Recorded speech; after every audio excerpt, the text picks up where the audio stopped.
Bismillahirrahmanirrahim. Assalamualaikum warahmatullahi wabarakatuh.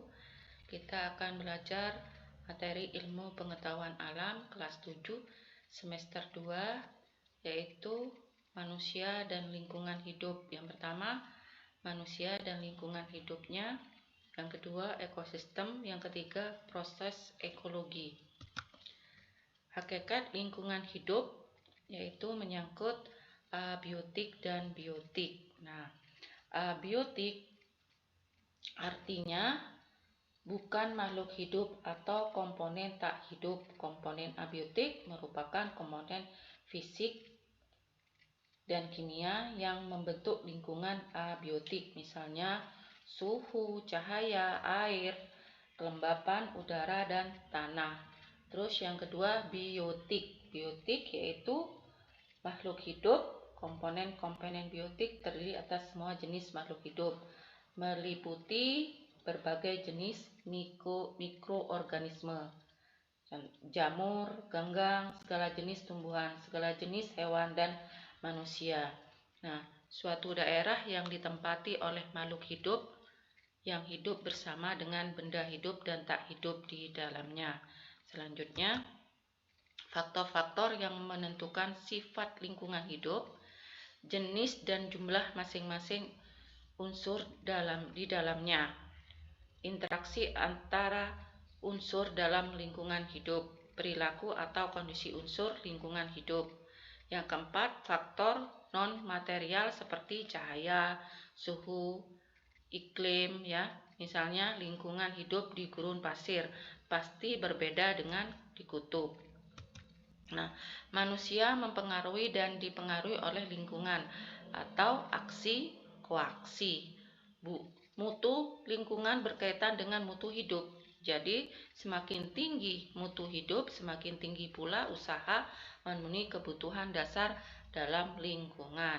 Contohnya misalnya penggunaan tisu sebagai pengganti lap atau sapu tangan. Nah, tisu, kertas, pohon, dan hutan misalnya seperti itu. Yang kedua yaitu kita akan membicarakan tentang ekosistem. Ekosistem atau oikos atau artinya rumah, ya. Sistem adalah hubungan timbal balik. Nah, jadi artinya ekosistem adalah suatu sistem lingkungan yang terbentuk dari hubungan timbal balik antara makhluk hidup dan lingkungannya. Nah, setiap komponen dalam ekosistem memiliki fungsi dan peran sendiri-sendiri. Selama masing-masing mampu berfungsi, maka keteraturan dalam ekosistem akan terjaga. Terjadi suatu keseimbangan. Nah, keseimbangan dalam ekosistem bersifat dinamis atau tidak statis, dapat berubah-ubah, baik alamiah maupun buatan manusia. Nah, ini misalnya, ini ada gambar ya, gambar ekosistem. Di sini ekosistem rawa berbeda dari sungai, akuarium yang dibuat manusia, tetapi masing-masing memiliki keseimbangan sendiri-sendiri.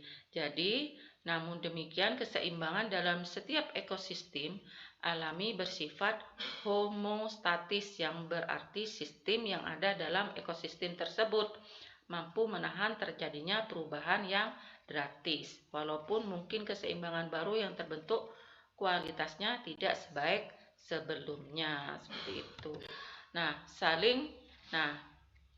ini komponen biotik dan komponen abiotik, saling ketergantungan antara makhluk hidup dengan lingkungannya.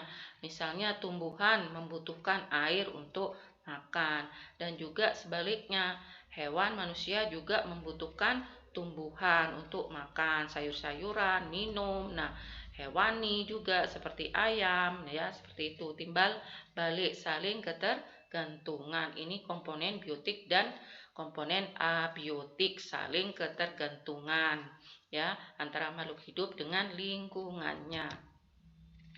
Komponen biotik meliputi autotrofik atau makhluk hidup yang mampu menghasilkan makanan sendiri, misalnya tumbuhan hijau. Terus yang kedua, heterotrofik, makhluk hidup yang tidak mampu menghasilkan makanannya sendiri, misalnya hewan, manusia. Nah, seperti itu ya. Nah, tiga komponen penyusun biotik. Yang pertama, produsen, konsumen, pengurai. Nah, produsen di sini mampu menghasilkan atau mensintesa makanan atau bahan organik dari bahan anorganik, contohnya tumbuhan hijau. Kalau konsumen, kelompok organisme tidak mampu mensintesa makanan sendiri, hanya mengonsumsi makanan yang sudah jadi, contohnya hewan dan manusia. Pengurai atau dekomposer, kelompok organisme heterotrof yang mampu mengurai organisme lain yang telah mati atau bahan organik menjadi bahan-bahan lain yang lebih sederhana, anorganik, untuk dikembalikan ke alam, contohnya bakteri, jamur, dan lain sebagainya. Nah, ini adalah pengurai ya.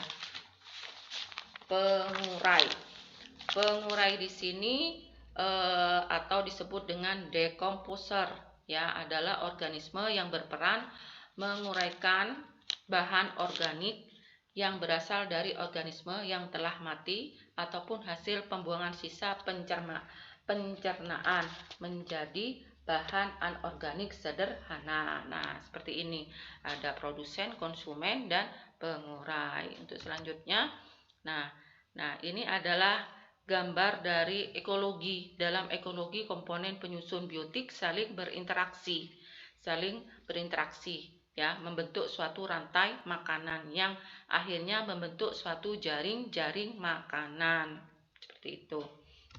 Nah, ekosistem bumi. Nah, meliputi darat, laut, danau, dan sungai. Antara masing-masing ekosistem terdapat interaksi sehingga terjadi suatu arus energi dan materi. Nah, materi sesuatu yang punya massa dan mendapati ruang. Contohnya materi penyusun makhluk hidup seperti C, H, O, N, S, dan P, seperti itu. Pengendalian populasi, pertumbuhan populasi. Faktor pengendalian populasi, keterbatasan sumber makanan, keterbatasan air, musuh dan pemangsa, kompetensi interspesies atau intraspesies, penyakit, bencana alam. Nah, adanya pengendalian populasi sangat penting dalam rangka mencegah terjadinya keledakan populasi yang membahayakan lingkungan. Misalnya populasi kuda di Sumbawa tahun 2005. Nah, seperti itu. Itu adalah kumpulan dari populasi kuda Sumbawa. Kehadiran bangsa dan memangsa dapat dilihat dari sudut yang berbeda, misalnya menguntungkan atau merugikan. Nah, seperti itu, teratai.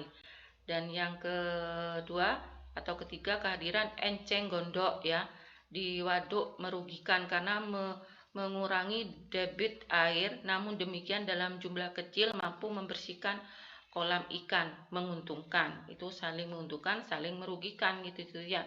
Dan penangkapan ular sawah dalam jumlah besar akan menyebabkan ledakan populasi tikus yang akhirnya akan merugikan pertanian.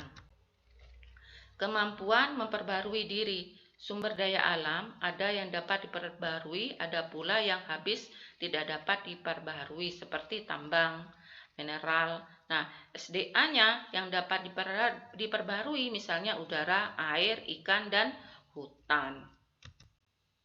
Hidroorologi. Nah, air dan tanah merupakan SDA yang dapat diperbarui dan esensialnya bagi kehidupan kita. Ini yang dapat diperbarui ya. Nah, hutan, fungsi hutan mencegah banjir karena mampu mengurangi air yang muncul di permukaan sekaligus mengurangi peluang terjadinya erosi. Nah, bila proses ekologi terganggu, maka akan terjadi gangguan keseimbangan di alam. Nah, seperti itu ya.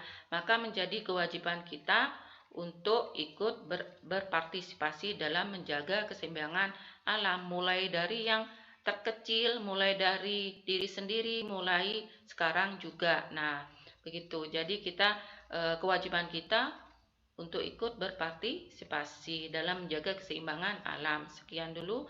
Wassalamualaikum warahmatullahi wabarakatuh.